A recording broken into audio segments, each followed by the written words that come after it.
Adorno ticks all of these boxes, so he's very obsessed with the micro side, which on the whole Marxist theory, which loves grand architectures of theory and great spasms of language for its own sake, usually neglects. Marx himself, of course, was a combination. Capital is full of endless detail about the suffering of the poor in capitalist societies. One of the reasons many Western idealists were attracted to it in the early part of the 20th century. Because, of course, for every new development, there were many victims. Marx, if you read Capital, there's endless sections about crushed children and machines, people suffering in the early stages of industrialization, but it could almost be covet.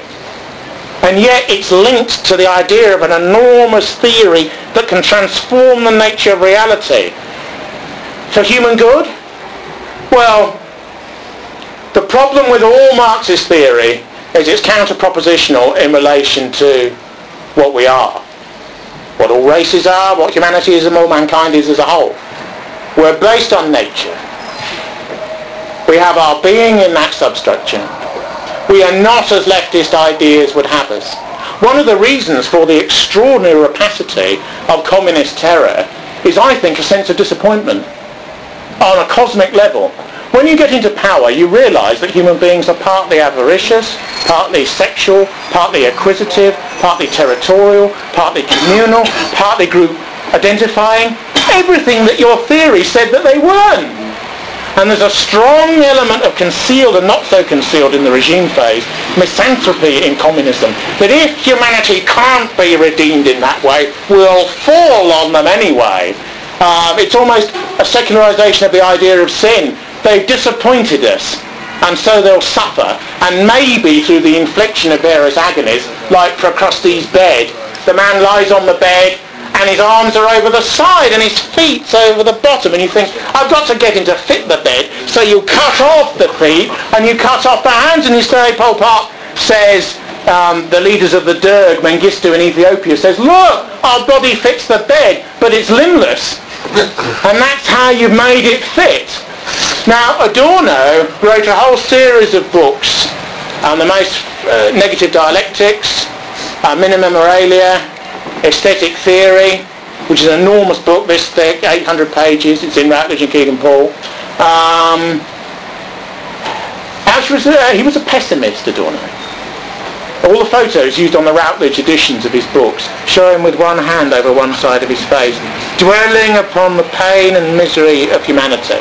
He believed, in a strange way that has echoes of cultural conservatism to it, paradoxically, that the masses are totally brutalised and dehumanised by capitalist ideology. He believed that everything has been sucked into the spectacle of mass culture to such a degree that there's no freedom for the masses at all. Of course, he never thought, do they even want to be free? That's a question that is off limits, essentially. Everyone can be free, everyone can be rational, everyone can be equal.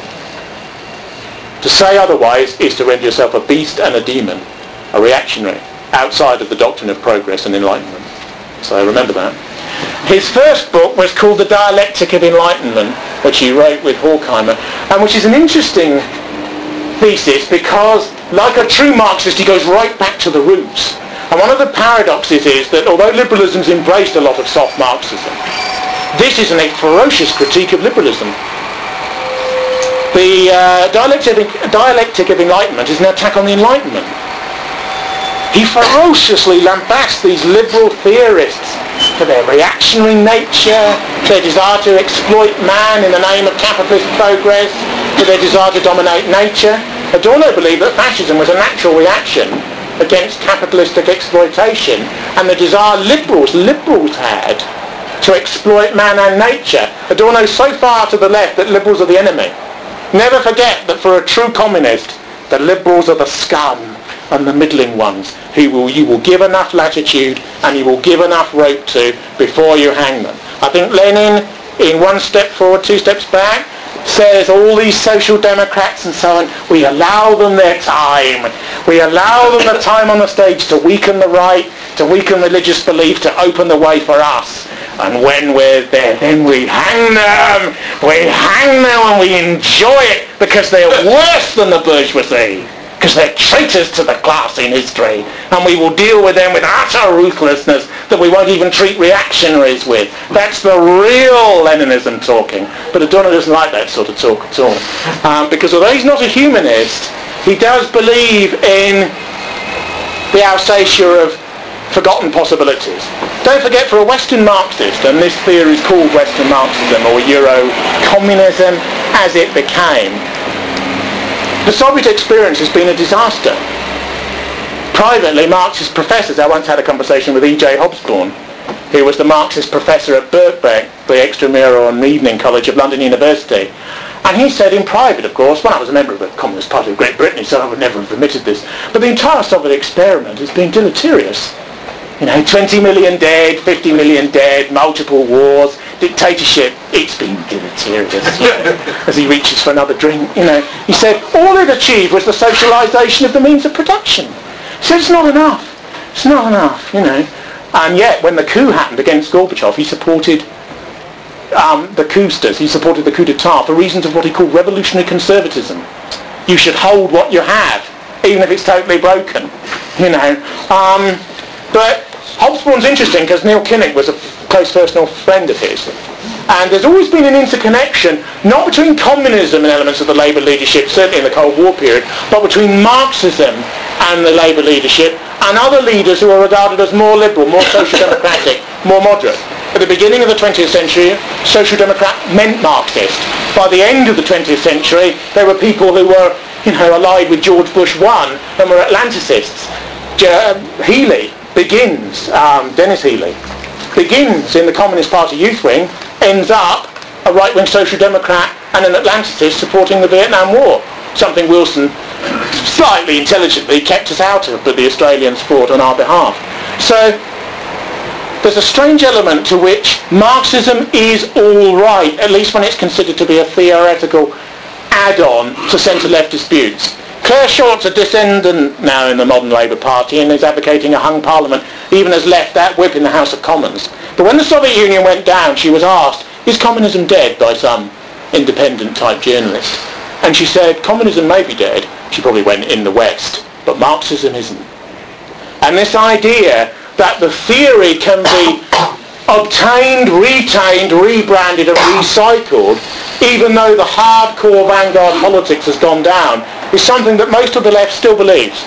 One of the reasons liberalism's triumphed in this society is the mental wetness, irresolve, fear and funk of conservatism, morally and intellectually and ideologically. And I don't just mean naked middle-class self-interest and sort of a slightly impoverished range of politics based around that, which is the core of all centre-right parties. What I mean is conservatism philosophically and intellectually.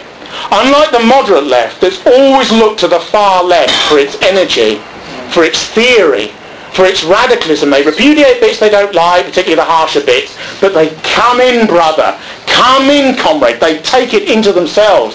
Conservatives, even of the Professor Roger Scruton and Maurice Cowling type, there is a permafrost between them and the far right and radical right ideas. This means theoretically and mentally they've cut part of their own body off. Whatever their much more moderate political views are, they will not take the energy which exists to one side of them. Always in thinking, which is one of the reasons intellectuals often make bad politicians, thinking goes to the margin of the prospect of a thought. Politics often has to deal with great masses of people, with what they can understand and appreciate, with short attention spans, with people who've got 100 other things to do. Politics is even in a society a minority sport amongst a minority sport. People who hate each other but are political often have more in common psychologically than the anonymous mass of people who don't give a damn how they're governed as long as there's bread on the plate the day after next. And because conservatism has cut itself off from racial biological, from elitist, from Nietzschean, from radical views, because they regard them almost in a satanic light, they couldn't fight back against liberalism because they had no mental ammunition. And because conservatism is an anti-intellectual attitude anyway, often philistine, often atheoretical, when a Marxist version of centre-leftism comes along, they increasingly laughed at it, scorned it, accepted it a bit. accepted it a bit, moved to the side, said they were against it, pushed away an egregious